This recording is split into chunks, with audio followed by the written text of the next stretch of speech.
At least once in our lives, almost 15 to 20% of us have experienced specific phobias.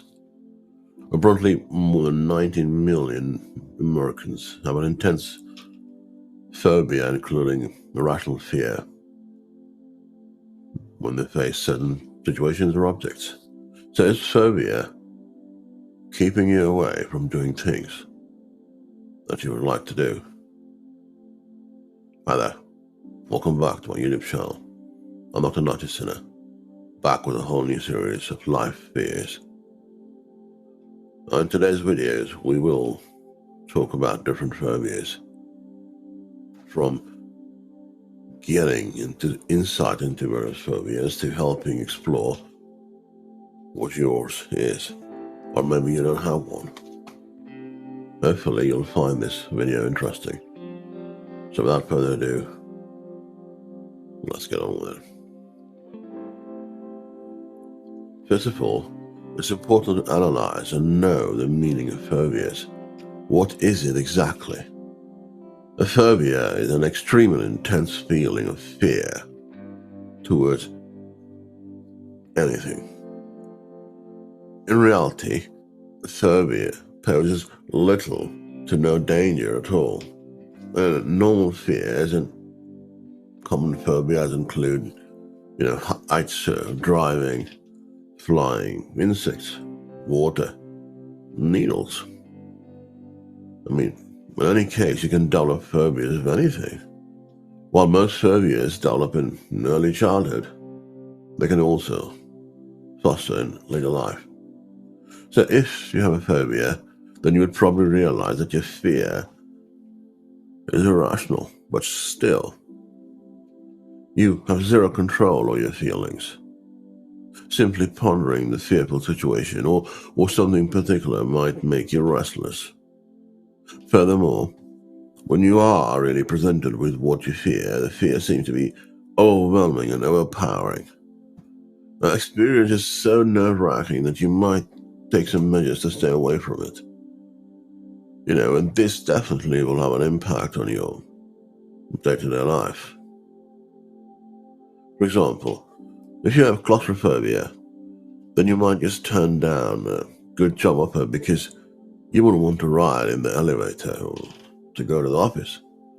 Now, if you have a fear of heights, you might just drive an extra 20 miles in order to avoid a tall bridge.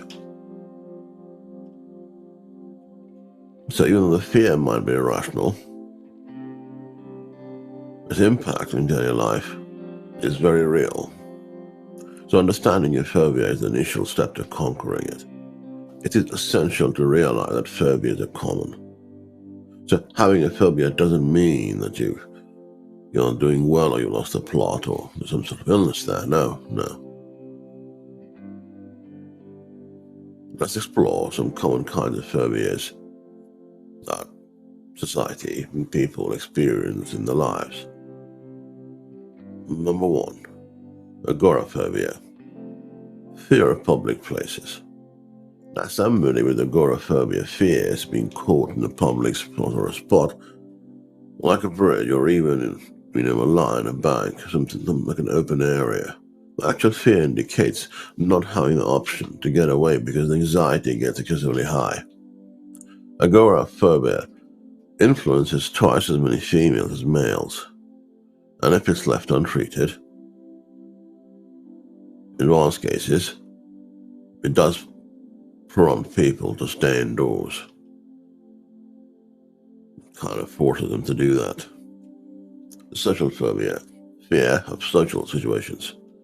Now, somebody with social fear isn't just shy or timid. No, such individuals fear stress. If they feel stress, anxiety, and fear about how they will act in a social event, will their actions appear to be suitable to other people? Can others tell that they're restless? Will the words appear accurate when it's time to talk? Since untreated social phobia prompts people from keeping away from social contact, it can, quite obviously, have significant adverse effects on a person's network, relationship, and professional life. Number 3, the claustrophobia, the fear of enclosed spaces. Claustrophobia is a strange feeling of fear of being enclosed in small places. It's a common fear. An individual with claustrophobia can't ride in lifts or go through tunnels without experiencing high anxiety, terrified of suffocating or being caught. Such individuals will stay away from small places and frequently take part in safety-seeking measures, like opening windows or sitting near an exit. It just keeps them tolerant of the situation even though they still feel the fear. Number 4, zoophobia, fear of animals. The most widely recognized kind of fear is zoophobia, a fear of animals. Phobia is really a conventional term that envelopes a gathering of fears, including specific animals. For example, fear of insect, Ophidiaphobia, or fear of spiders, snakes, birds, or bees. Such fears frequently foster among, youth and at times disappear as they age. However, sometimes they do continue into adulthood. Brontophobia, that's number 5, fear of thunders. The Greek word bronte means thunder, and brontophobia means fear of thunder. And despite the fact that individuals with brontophobia might realize thunder won't hurt them, well, they might even refuse to go outside during a thunderstorm. They might try and stay away inside by hunting behind their couch or enduring a thunderstorm in a storage room, for that matter. Unusual feeling of fear towards both lightning storms is called astrophobia, a phobia that is actually shared by humans and other creatures. Acrophobia, fear of heights. Acrophobia is an over-the-top feeling of fear towards heights and appears as extreme anxiety. The person could have an anxiety attack simply by strolling up the steps or ascending a ladder of some sort. Sometimes the fear is so incredible that an individual can't move. Acrophobia can cause an anxiety attack and can make it incredibly challenging to safely get down from a high place that triggered the attack. So it does become a self-fulfilling prophecy. You know what I mean?